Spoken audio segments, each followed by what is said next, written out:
একদল লোক তাৎক্ষণিকভাবে রাজু ভাস্কর যে কিছু কর্মসূচি দিয়েছেন আপনারা দেখেছেন। তো এই জন্য মনে হচ্ছে যে ঠাকুর ঘরে খেয়ে কলা খাই না, একটা বিখ্যাত উক্তি আছে, ডায়লগ আছে, এর সাথে এর সম্পৃক্ততা আছে কিনা সেটা আমরা ভেবে দেখার জন্য দেশবাসীকে আমরা অনুরোধ জানাচ্ছি। আমরা মনে করি যে এগুলোর সাথে তাদের সম্পৃক্ততা আছে নিশ্চয়ই। এই ধরনের ঘৃণিত কাজ কোনো দলই করবে না, এটা আমাদের প্রত্যাশা। গতকালকে আমাদের সম্মানিত আমিরে জামাতের টুইটার অ্যাকাউন্ট এক্স সেটা হ্যাক করেছে একদল দুষ্কৃতিকারী। আমরা তাৎক্ষণিকভাবে এটা যখন বুঝতে পেরেছি তখন প্রয়োজনীয় পদক্ষেপগুলো আমরা গ্রহণ করেছি এবং এই বিষয়ে আমাদের বক্তব্য আজকে আমরা সকালবেলা আমাদের অফিসে তাৎক্ষণিকভাবে সাংবাদিকদের সামনে সেটা বলেছি।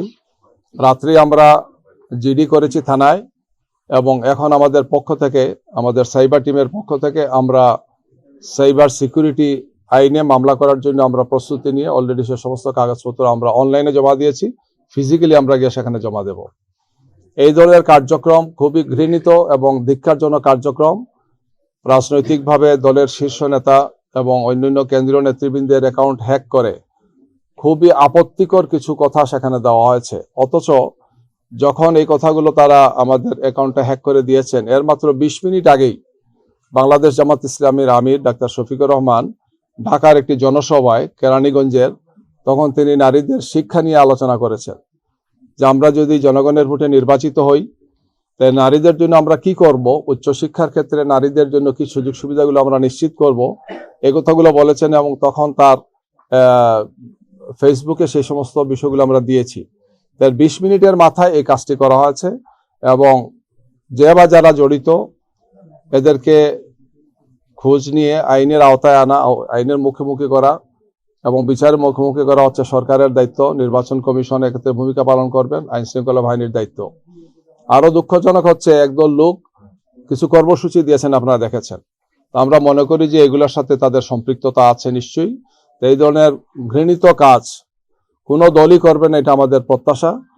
আমরা নির্বাচনকে সুন্দর, শান্তিপূর্ণ, গ্রহণযোগ্য একটি নির্বাচন আমরা আশা করি। প্রতিযোগিতা থাকবে, প্রতিদ্বন্দ্বিতা থাকবে, কিন্তু এই ধরনের ঘৃণ্য তৎপরতা বন্ধ হবে, এটা আমাদের প্রত্যাশা। এই কাজটা যারা করেছেন তাদের তো দলীয় পরিচয় বোঝার কোনো উপায় নেই, যেহেতু এরা দুষ্কৃতিকারী। তবে আমরা আইনের তাদেরকে মুখোমুখি করার জন্য আমরা জিডি করেছি। থানা সেখানে তদন্ত করে বের করবেন যে তাদের দলীয় পরিচয় আছে কিনা বা তাদের অন্য কোনো পরিচয় কি। আর এর সাথে সাথে সাইবার সিকিউরিটি আইনেও আমরা বিষয়টাকে দেখছি, এটা আরো উচ্চ পর্যায়ে। আশা করি তদন্ত করে সেই সমস্ত বিষয়গুলো তারা নিশ্চিত হবেন, কোনো রাজনৈতিক সম্পৃক্ততা তাদের আছে কিনা বাকি। কিন্তু আমি যেটা বলতে চাচ্ছি যে একদল লোক তাৎক্ষণিকভাবে রাজু ভাস্কর যে কিছু কর্মসূচি দিয়েছেন আপনারা দেখেছেন।